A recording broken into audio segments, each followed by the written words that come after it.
Today's topic is due diligence. Then we get to the legal review. So you have the right to ask for all the legal docs. Is this company really exist? Does it have articles of incorporation and bylaws and board of directors resolutions and minutes and so forth? Let's see the stockholder agreement and the stock option agreement, the stock purchase agreements, the loan agreements, the tax returns, all the legal stuff. And then you can ask for a copy of every contract they've ever signed, whether it's for customers or vendors or employment, every NDA, every partner agreement. And I used to run software companies. And so we'd inevitably get the ask of, give me every software license of every piece of software you've used inside your product.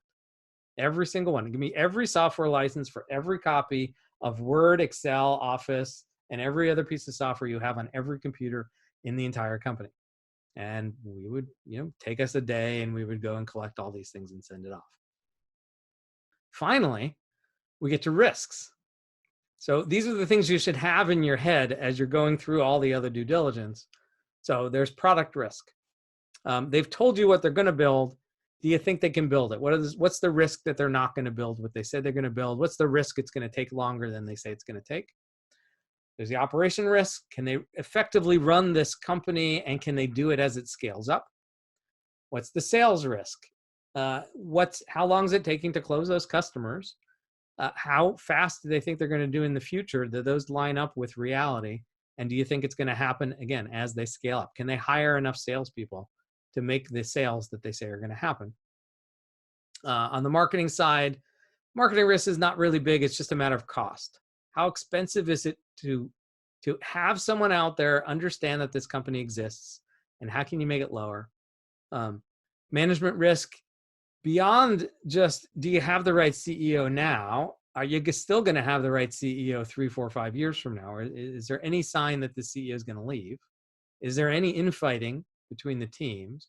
Are there big gaps that need to get filled? And does the amount of money that they're raising fit with paying for those gaps? On the financial side, you have all those accounts receivable, accounts payable questions. You got the debt questions. Can they make the debt payments? You have the question on valuation. Again, we're going to see a lot of down rounds. Down rounds happen because the last round was too high, and valuations have been too high. And they stay high as long as things are recovering. And as soon as we go into a recession, valuations drop, and then things get messy. And then again, what all the previous terms reasonable? And are you going to be one of those investors, which I hope you're not, but are you going to be one of those investors that rewrites the terms from previous rounds to give yourself a better deal? And that happens a lot with down rounds. And then there's all the other risk out there. There's all the macroeconomic risks and the global risks. And if I did this pitch 6 months ago and I said, there's a risk out there that there's a global pandemic and the whole economy shuts down, people would have laughed at that line. But here we are. And lo and behold, we've now learned that no company is safe from global pandemics. Okay, as you're looking through all this, the whole idea is that you're looking for red flags being don't invest. Lots of things to look for. Things I didn't point out before would be like crazy cap tables. Like they've only raised money before using crowdfunding. They have 400 people on their cap table. And in order to sell you preferred shares that they're doing right now, they got to go get a signature from 400 people. That's a little crazy. Crazy cap table would also be the founders own 20% of the company. These early investors own, 40%, and the rest of it is scattered across employees and warrants to lawyers and whatnot. It's like, why are the founders still working for this company if they own such a small amount of shares? Large amounts of debt, crazy pre-existing conditions, which are not that common anymore. But, does the CEO have a non-compete from his former employer? And is he in that same industry? That's a problem. Is there a lawsuit going on? If they're not giving you the information you're asking for in due diligence, that's a red flag. And if it's not matching up, that's a red flag. And too many yellow flags is a red flag.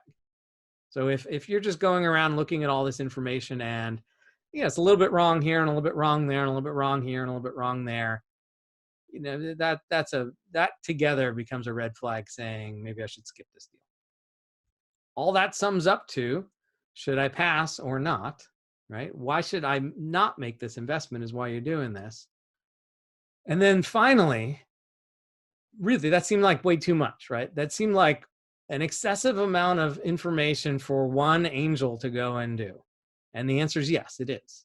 Right. So that is the full on, not even the full on, that's a summary of due diligence as done by a venture capital firm when they invest a few $1 million in a company. It's the same process that an angel group will follow. They'll do a subset of that.